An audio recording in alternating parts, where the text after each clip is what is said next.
সেলিব্রেশনটা ছিল আমার পেয়দা দিবস উপলক্ষে।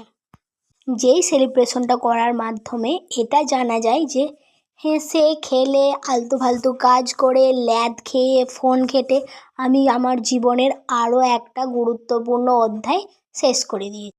যেটা শেষ করে দিয়েছি সেটা তো আর ফিরিয়ে আনা যাবে না। খেয়াল রাখতে হবে পরের বারেরটা যেন এইভাবেই বরবাদ না হয়ে যায়। জানি না কি হবে, কিন্তু লক্ষ্যে পৌঁছানোর কাজটা তো করে যেতেই হবে। আমাকে যেহেতু কেক কাটতে নেই, তাই আমি আমার চালাচামুন্ডাদের নিয়ে চলে আসছি কেক কাটতে। কেক কাটতে নেই তো কি হয়েছে, কিন্তু প্রথম বাইটটা আমাকেই খেতে হবে। ফেভারিট কেক আমার বললে হবে।